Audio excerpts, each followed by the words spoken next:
আসসালামু আলাইকুম এভরিওয়ান, সবাই কেমন আছেন? আলহামদুলিল্লাহ, আমি আপনাদের দোয়ায় ভালো আছি। আজকে আমি এখানে ছাদে টবে এসেছি শাক তোলার জন্য। তো আমার এখানে প্রায় টবে শাক হয়েছে। তো এই শাকগুলো আমি লাগাইনি, এমনি এমনি হয়েছে। এখানে আমি বাড়িতে ছিলাম না, সেহেতু এখানে টবে প্রচুর গাছ ছিল। গাছগুলা কিছু কিছু গাছ মারা গেছে আর কিছু কিছু গাছ বেঁচে আছে। তো যেগুলা টব ফাঁকা আছে তাতে অনেক শাক হয়েছে। তো এই শাকগুলো আমি তুলে রান্না করব। আমি এখানে গরুর মাংসর জন্য ফ্রাইং প্যানে পরিমাণ মতো পেঁয়াজ, পরিমাণ মতো সয়াবিন তেল দিয়ে দিয়েছি। তো আমি এখানে 2 টেবিল চামচ রসুন বাটা, 2 টেবিল চামচ হচ্ছে জিরা বাটা, 2 টেবিল চামচ আদা বাটা দিয়ে দিয়েছি। তো এটা আমি মাংসটা মশলা দিয়ে মেখে আধা ঘন্টার জন্য রেস্টে রেখে দিব। যার কারণে এখানে আমি লবণ দিয়ে দিয়েছি 1.5 টেবিল চামচ, 1 টেবিল চামচ দিয়ে দিয়েছি হলুদের গুঁড়া, আর হচ্ছে একটু মরিচের গুঁড়াটা একটু খুব বেশি দিয়েছি, কারণ একটু ঝাল ঝাল রান্না করব। তো তাই এখানে আমি 3 টেবিল চামচ দিয়ে দিয়েছি মরিচের গুঁড়া।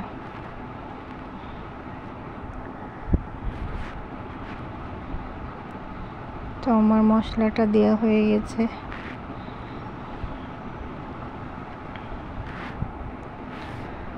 এখন আমি মাংসটা ভালোভাবে ধুয়ে উঠিয়ে দিচ্ছি।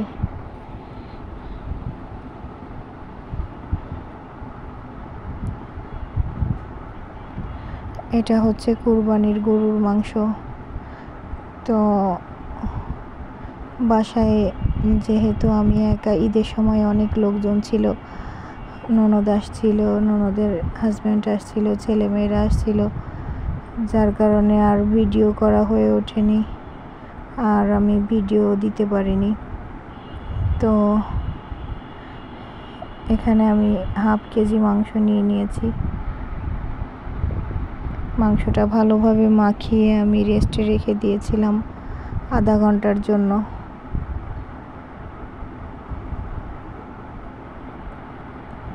তো আমার মাংসটা সুন্দরভাবে মশলা মিশে গেছে মাংসর সঙ্গে। এখন আমি ফ্রাইং প্যানে ঢাকা দিয়ে চুলাটা জ্বালিয়ে দিব।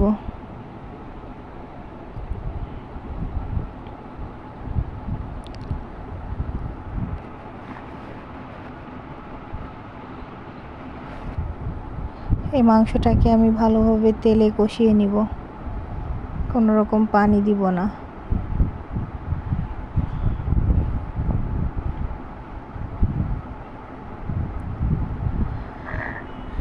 আজ আমি সকালের কোনো কাজকর্মই আপনাদের সঙ্গে শেয়ার করলাম না, শুধু রান্নাটা শেয়ার করলাম। কারণ হচ্ছে সকালে অনেক ঝামেলা ছিল, আমি ভিডিও করতে পারিনি, করতে সময়ও পাইনি, আর শরীরটাও এত বেশি ভালো না। এখন তো কোনো সময় শরীর ভালো থাকে, কোনো সময় খারাপ হয়ে যায়, এরকম একটা অবস্থায় আছি। যার কারণে সকালবেলার কাজকর্মগুলো আপনাদের সঙ্গে শেয়ার করতে পারিনি। তো আমি একটু রেস্ট নিয়ে জিরিয়ে কাজকর্মগুলো সব সেরে নিয়েছি।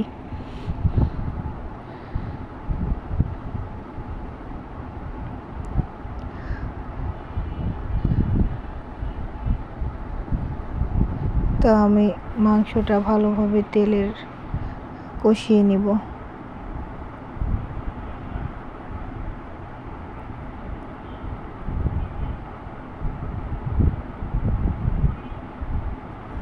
আসলে আমি এই সময়ে খুব বেশি একটা মাংস খেতে পারি না, গরুর মাংস, হাঁসের মাংস এগুলো তেমন একটা খেতে পারি না, মুরগির মাংস তো মোটেই খেতে পারি না।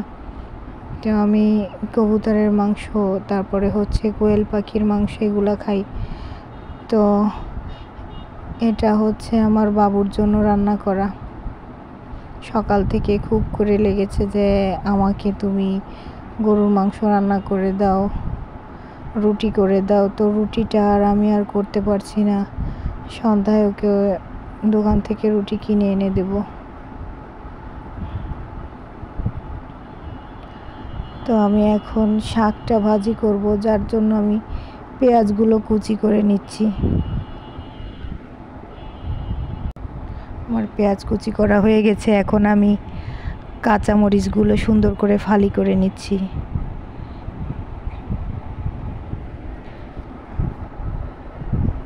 আমি শাকটা রান্না করব হচ্ছে কুচো চিংড়ি দিয়ে।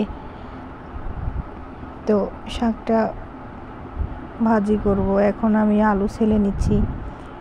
আলুটা হচ্ছে আমি স্লাইস করে কেটে আলুটা ভাজি করব।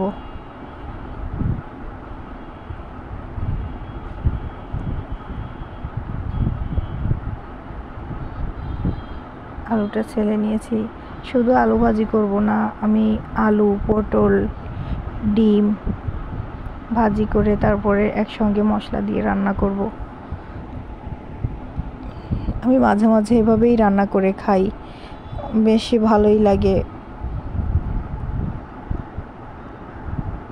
সব সময়ই হালকা খাবার খাই, কিন্তু মাঝে মাঝে একটু মশলাযুক্ত খাবার খেতে ইচ্ছে করে। আসলে হালকা খাবারগুলো স্বাস্থ্যের জন্য খুব ভালো, কিন্তু মাঝে মাঝে তো ইচ্ছে করে একটু মশলাযুক্ত খাবার খেতে। তখন আমি এভাবে একটা কিছু রান্না করে নিই। তো আমি আলুগুলো কেটে নিয়েছি।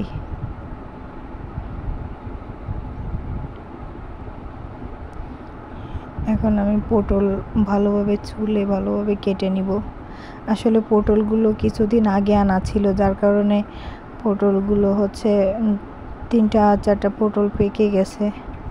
তো পাকা পটলগুলো আমি রান্না করে খাই না, রান্না করলে কেমন যেন একটা গন্ধ আসে পাকা পটল থেকে। এই জন্য পটল পেকে গেলে ওটা আমি আর রান্না করি না। 3টা পটল আমি বাদ দিয়ে দিয়েছি, ওগুলা পেকে গেছে।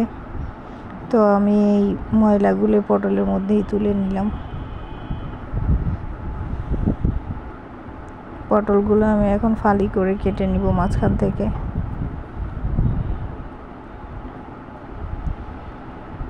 আমি পটলগুলো কেটে নিয়েছি। এখন আলু, পটল এগুলো খুব ভালোভাবে ধুয়ে নিব পরিষ্কার করে। আর হচ্ছে চপিং বোর্ড, ছুরি, চুলনি এগুলো ধুয়ে নিব। আসলে যখনই কাজ করি তখন রান্না বান্না করার সময় সঙ্গে সঙ্গে যদি জিনিসপত্রগুলো ধুয়ে ক্লিন করে ফেলি, তাইলে রান্নার শেষে খুব বেশি আর ময়লা অনেকগুলা মনে হয় না। আর যখনই রান্নার সময় কিছুই আলসেমি করে ধুই না, রেখে রেখে দিই, তখন রান্নার শেষে মনে হয় যেন অনেকগুলা হয়েছে, তখন আর ধুতে ইচ্ছে করে না। তো আমি এই জন্য যখনই রান্না করি, রান্নার সময় সঙ্গে সঙ্গেই সব কিছু ধুয়ে পরিষ্কার করে রাখার চেষ্টা করি। যেটা যখন নোংরা হয় সেটা তখনই সঙ্গে সঙ্গে ধুয়ে ফেলি। তো এটা আপনারাও করে দেখবেন, অনেকটাই ভালো লাগে। তো আমার মাংসটা এখানে পানির কষানি দিয়ে দিয়েছিলাম, পানির কষানি হয়ে এসছে প্রায়।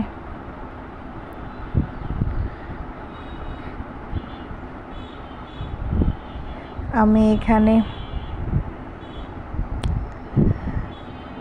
মাংসের জন্য হচ্ছে আলু কেটে রেখেছিলাম 1 পিস, কারণ আমি একটাই আলু দেব। বাবু ওই খাওয়ার সময় আলু খেতে চায়। তো মাংসটা ওর জন্যই রান্না করছি, যার কারণে ওর ইচ্ছে মতোই রান্না করতে হচ্ছে। এখানে আমি মাংসটা রান্নার জন্য পানি দিয়ে দিয়েছি। তো রান্না পানি আমি পরিমাণ মতো দিয়ে দিয়েছি। আর মাংসটা রান্না শেষ করা পর্যন্ত আর শেয়ার করলাম না, আমি পরিমাণ মতো ঝোল রেখে নামিয়ে নিয়েছি। তো এখানে আমি আলু পটল ভাজি করার জন্য চুলায় ফ্রাইং প্যান বসাই দিয়েছি। এখানে আমি আলু পটল ভাজি করার জন্য 1 টেবিল চামচ লবণ নিয়েছি, 1/2 টেবিল চামচ হলুদের গুঁড়া নিয়েছি। এখন আমি এটাকে ভালোভাবে ঝাঁকিয়ে মিশিয়ে নেব। আসলে আমি এই হাতে এভাবে এটাকে মাখতে খুব ভালো লাগে না, তাই আমি এটাকে ঝাঁকিয়ে সবসময় ঝাঁকিয়ে মেখে নিই, যার কারণে হাতেও লাগে না, ভালোই লাগে। তো আমি আলুটা ভাজি করার জন্য বসিয়ে দিয়েছি। আলুটা আমি হালকা বাদামি কালার করে একটু ভেজে নিব। তো আলুটা সেদ্ধও হয়ে যাবে আর হচ্ছে ভাজাও হবে। আলুর এক পাশ ভাজা হয়ে গেছে, তো আমি এখন উল্টে নিচ্ছি। দেখেন কত সুন্দর ভাজা হয়ে গেছে, কালারটা অনেক সুন্দর হয়েছে। তো আমি এখন এই তেলগুলা ঝাঁকিয়ে ঝাঁকিয়ে ফ্রাই প্যানে নামিয়ে নিচ্ছি। তো তেলগুলা নামিয়ে আমি আলুগুলা উঠায় নিচ্ছি। আমি এই ফ্রাই প্যানে একবারেই হচ্ছে পটলগুলো ভেজে নিব আর হচ্ছে ডিমটা ভেজে নিব। আমি পটলগুলো ভাজির জন্য বসিয়ে দিয়েছি।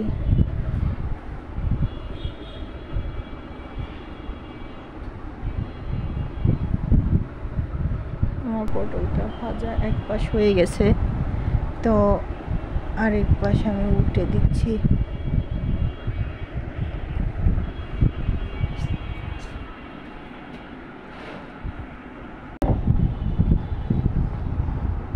তো পটলগুলো আমার ভাজা হয়ে গেছে।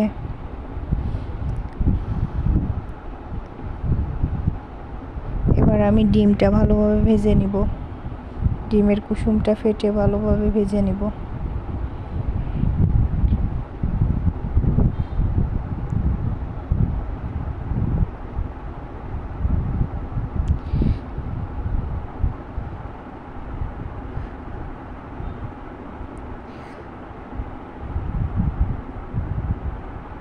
আমার ডিমটা ভাজা হয়ে গেছে। এখন আমি চুলায় তেল দিয়ে দেব। আসলে তেল দিয়ে মশলা দিয়ে মাঝে মাঝে রান্না করলে খুব ভালো লাগে, তো আমি এখন এখানে একটু মশলা একটু বেশি দিয়ে দিয়েছি, কারণ হচ্ছে মানে ঝোলটা গায়ে মাখা মাখা রাখবো, এই জন্য একটু মশলা দিয়ে দিয়েছি বেশি করে। তো মশলা দিয়ে এখানে একটু গুঁড়া মরিচ বেশি করে দিয়েছি, লবণ দিয়েছি, হলুদ দিয়েছি, দিয়ে এখন মানে নাড়াতে গেলে এখন তেল কম হয়ে গেছে, তো এখন মশলাটা তেলের সঙ্গে মিশছে না, অনেক কম হয়ে গেছে তেল, তাই আমি একটু পানি দিয়ে দিলাম। কারণ তেল এখানে আমার বেশি দেওয়া যাবে না, কারণ আমি সব কিছুই ভাজি করে নিয়েছি, ওতে এক্সট্রা তেল আছে, যার কারণে আমি খুব বেশি আর তেল দিই নাই এখানে। তো আমি আলু আর পটলটাই মশলার সঙ্গে সুন্দর করে একটু মাখাই নিব, মাখায়ে তারপরে হচ্ছে রান্নার জন্য পানি দিয়ে দিব। মানে অল্প একটু পানি দিব, বেশি পানি দিব না।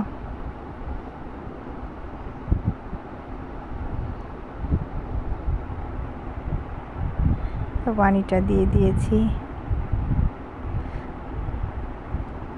আসলে আপনাদের সঙ্গে আমি ভিডিও শেয়ার করি, তো অনেক কথা বলি, অনেক কথায় অনেক সময় ভুল হয়, ত্রুটি হয়, তো আমি যদি কোনো ভুল ত্রুটি করে থাকি তাহলে আপনারা আমাকে ক্ষমা সুন্দর দৃষ্টিতে দেখবেন। তো আমার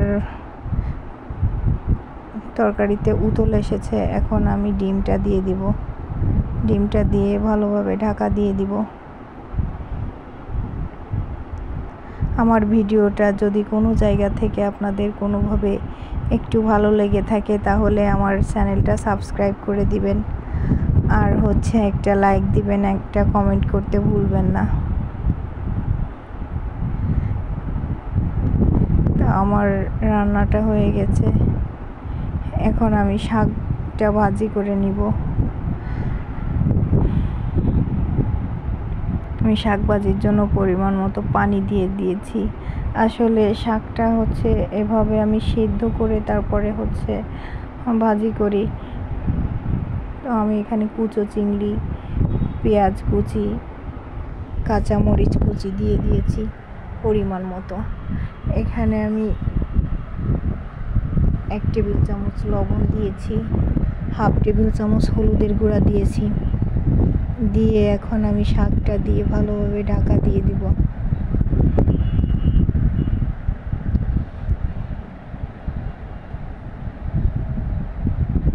আমার শাকটা একটু বেশি ছিল, যার কারণে ঢাকনা দিয়ে চাপা দিয়ে দিয়েছিলাম। এখন শাকটা সিদ্ধ হয়ে এসছে আর শাকটা কমে গেছে।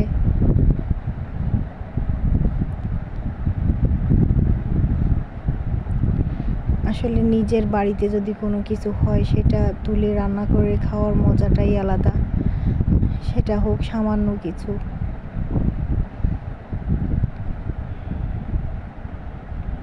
তো আমার শাকটা হয়ে গেছে, সিদ্ধ হয়ে গেছে। এখন আমি এটা বাটিতে নামিয়ে নিব। অন্যদিকে আমি সুন্দর করে রসুনগুলা ভালোভাবে ছিউলে থেতলে নিয়েছি। তো আমি এটাকে রসুন দিয়ে, শুধুমাত্র রসুন দিয়েই বাগার দিয়ে নিব। তো আমি রসুনটা বাদামি কালার করে ভালোভাবে ভেজে নিব।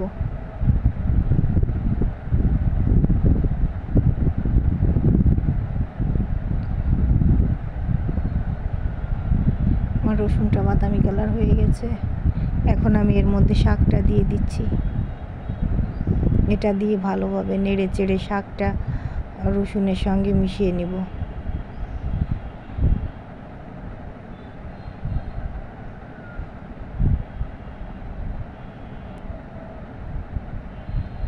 আমার শাক ভাজিটা প্রায় হয়ে গেছে।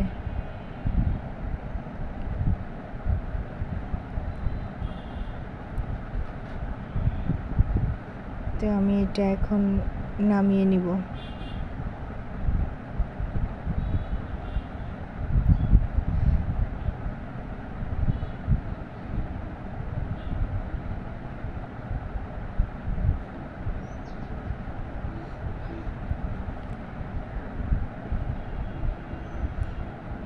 আমি এগুলো এখন সঙ্গে সঙ্গেই ধুয়ে ফেলবো। দেখেন আমার শাকটা কত সুন্দর হয়েছে। আসলে রান্নার পরই যখন যেটা নোংরা হয় তখন সেটাই আমি ক্লিন করে ফেলি, যার কারণে আমার পরে আর কষ্ট হয় না, আর দেখতেও রান্নাঘরটা খারাপ লাগে না। তো আমার রান্না শেষ হয়ে গেছে। আমি চুলার চারপাশটা সুন্দর করে পরিষ্কার করে মুছে নিব। তো ভিডিওটা আজ এ পর্যন্তই। সবাই আমার জন্য দোয়া করবেন এবং সবাই খুব খুব খুব বেশি ভালো থাকবেন। সবাইকে আল্লাহ হাফেজ।